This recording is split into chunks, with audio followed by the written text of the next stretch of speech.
Gravitational का ये last video है और इसमें हम बात करेंगे सैटेलाइट के बारे में। सैटेलाइट ऐसी बॉडीज थी जो प्लैनेट के अराउंड रिवॉल्व करती हैं, सन के अराउंड प्लैनेट और प्लैनेट के अराउंड सैटेलाइट। तो जिस तरीके से प्लैनेट के रिवॉल्व होने के लिए centripetal force, required centripetal force planet और सन के बीच में जो ग्रेविटेशनल फोर्स था वो प्रोवाइड करता था, उसी तरह से सैटेलाइट को रिवॉल्व करने के लिए जो रिक्वायर्ड सेंट्रीपिटल फोर्स होगा वो प्लैनेट और सैटेलाइट के बीच में जो ग्रेविटेशनल फोर्स है होगा वो प्रोवाइड करेगा। दो तरीके के सैटेलाइट है, एक नेचुरल सैटेलाइट्स जैसे मून अपना, और दूसरे आर्टिफिशियल जो लॉन्च किए जाते हैं डिफरेंट पर्पस के लिए। तो सैटेलाइट के लिए जैसा कि मैंने बताया कि जो ग्रेविटेशनल फोर्स है वो रिक्वायर्ड सेंट्रीपिटल फोर्स प्रोवाइड करेगा। यानी किसी प्लैनेट को रिवॉल्व करने के लिए अगर कोई अर्थ है और अर्थ के अराउंड अगर किसी ऑर्बिट में प्लैनेट के अराउंड सैटेलाइट को रिवॉल्व कराना है, तो जो प्लैनेट और अर्थ के बीच में जो ग्रेविटेशनल फोर्स होगा Fg, वही रिक्वायर्ड सेंट्रीपिटल फोर्स Fc बन जाएगा। और इसका मतलब यहां पर इसको अगर हम एक ऐसी सर्टेन वेलोसिटी से लॉन्च कर दें कि जो रिक्वायर्ड सेंट्रीपिटल फोर्स है वो ग्रेविटेशनल फोर्स के इक्वल है, तो ये हमेशा इसी पाथ में रिवॉल्व करता रहेगा इनफाइनाइट टाइम तक। तो ऑर्बिटल वेलोसिटी और स्पीड ऑफ सैटेलाइट, इसके लिए हम लोग एक डेरिवेशन करते हैं। ये रेडियस जो है वो RE है। h हाइट पर किसी सर्टेन ऑर्बिट में हमें सैटेलाइट को लॉन्च कराना है, इसको कितनी वेलोसिटी प्रोवाइड करनी पड़ेगी, r की वैल्यू हो जाएगी RE plus h, RE plus h small r, ये स्मॉल r है। g mass of earth, mass of satellite upon r square, और सेंट्रीपिटल फोर्स का फार्मूला होता है mv orbital square upon r से r कैंसिल हो जाएगा, m से m कैंसिल हो जाएगा, तो v ऑर्बिटल की वैल्यू हो जाएगी g me अपॉन r की जगह r प्लस h पुट कर देंगे तो v ऑर्बिटल की वैल्यू हो जाएगी g me upon r plus h। ये ऑर्बिटल स्पीड का फार्मूला आ जाएगा। उसके बाद अगर स्मॉल g के टर्म्स में रखते हैं तो small g equal to G M E upon R square होता है, तो जी एम ई की वैल्यू हो जाएगी small g R square, put कर देंगे तो v ऑर्बिटल की value g R square upon R plus H. ये ऑर्बिटल स्पीड का फार्मूला है फॉर नियरेस्ट सैटेलाइट। अगर कोई सैटेलाइट अर्थ के बहुत ही करीब है रेडियस के कंपेयर में, यानी h की वैल्यू जो है वो RE के कंपेयर में बहुत कम है, तो नेग्लेक्टिंग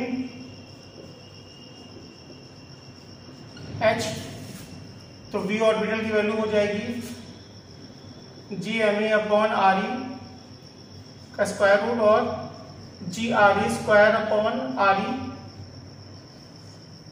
तो एक RE से RE कैंसिल हो जाएगा, अंडर रूट g RE, और g की वैल्यू और RE की वैल्यू पुट कर देंगे तो ये वैल्यू करीब 7.95 और approx equal to the 8 kilometre per second आती है। यानी जो नियरेस्ट सैटेलाइट होगा वो 1 सेकेंड में 8 किलोमीटर डिस्टेंस को कवर कर रहा होगा। और यहीं पर अगर हम ऑर्बिटल स्पीड से एस्केप वेलोसिटी को कंपेयर कर देते हैं तो as we know v escape equal to 2g RE निकाला था हमने, और v ऑर्बिटल जो था वो रूट g RE रेशियो ले लिया, v escape upon v orbital equal to root 2 और v equal to root 2 VO।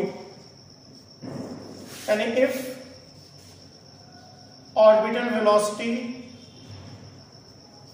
Is increased bye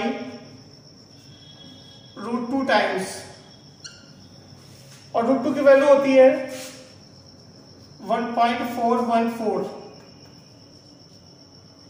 यानी इसको परसेंटेज में निकालेंगे तो हो जाएगी 141.4%, यानी 100% तो पहले से कोई चीज होती है, 41.4% बढ़ा दें और 41.4% it satellite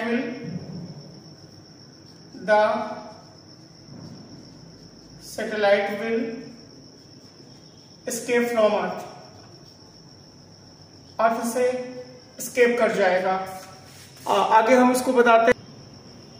for time period, time equal to होता है डिस्टेंस कितनी है, circumference upon v orbital, 2 pi r is the re plus h and v orbital is GME upon RE plus h, 1 upon करेंगे तो RE plus h upon GME का root, और 2 pi root over RE plus h to the power 3 upon GME, ये वैल्यू हो जाएगी t की, और GME की जगह स्मॉल g RE स्क्वायर कर सकते हैं, पीछे बता चुके हैं। तो 2 pi g RE plus h का whole cube upon g RE square, this is the formula for nearest satellite. Nearest satellite के लिए क्या होगा, नेग्लेक्टिंग h, और जब h को नेग्लेक्ट कर देंगे तो t की वैल्यू हो जाएगी 2 पाई अंडर रूट, जब h को नेग्लेक्ट कर देंगे तो RE क्यूब अपॉन RE, एक RE बचेगा, RE अपॉन g, और ये वैल्यू सॉल्व होके 84 मिनट या करीब 1.5 घंटे, 1.5 आवर, यानी जो सबसे करीब का सैटेलाइट है वो हाफ आवर में पूरी अर्थ को कवर कर लेगा। आगे जब हम एनर्जी की बात करेंगे, एनर्जी ऑफ सैटेलाइट, तो हमें पता है कि पहला क्या है, पोटेंशियल एनर्जी। पोटेंशियल एनर्जी यानी U equal to minus G MEM upon RE plus h, निकाल चुके हैं पीछे।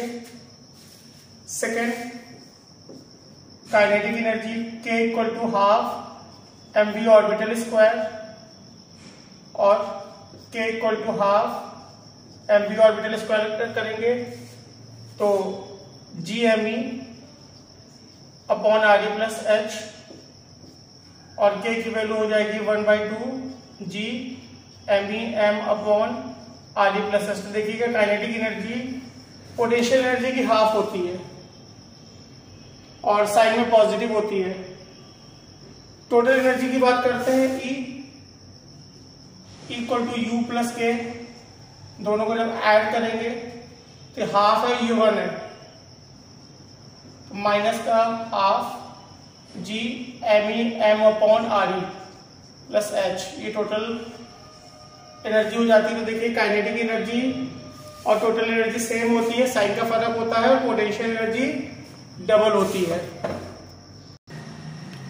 अब सैटेलाइट का पर्पस क्या है जो हम लोग लॉन्च करते हैं आर्टिफिशियल, तो वेदर फॉरकास्ट के लिए यूज होता है, मौसम की जानकारी के लिए। स्पाई सैटेलाइट होते हैं वो जासूसी करने के लिए या रिमोट सेंसिंग करने के लिए, ऐसी जगह जहां पे हम नहीं पहुंच सकते हैं वहां की पिक्चर्स वगैरह ले सकते हैं। आप लोग जो जीपीएस काम करता है वो इस पे काम करता है, इसमें आप सैटेलाइट व्यू की पिक्चर्स जब चाहे तब नेट पे देख सकते हैं मैप लगा करके। उसके अलावा सबसे ज्यादा यूज है जो हमारा ब्रॉडकास्ट आप तक पहुंच रहा है वो सैटेलाइट के जरिए पहुंच रहा है, और सैटेलाइट ऐसा है जो अर्थ में एक ही जगह रुका हुआ है। तो रुके होने का मतलब है कि जो अर्थ का टाइम पीरियड है, बाय द वे ये अर्थ है, तो जो अर्थ का टाइम पीरियड है उतना ही टाइम पीरियड इसका भी है, और जैसे जैसे अर्थ घूमती है वैसे वैसे ये भी घूमता है। नतीजा क्या होता है कि जिस जगह पर है उसी जगह पे स्टिल रुका हुआ नजर आता है, इसीलिए इसका नाम रख दिया गया जियो स्टेशनरी।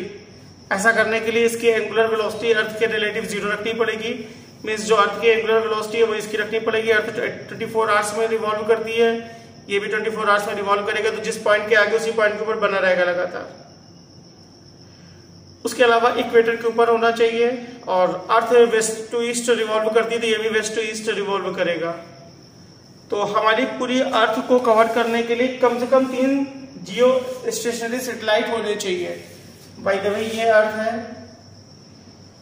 तो एक सैटेलाइट ये होगा, एक ये होगा, दूसरा ये होगा।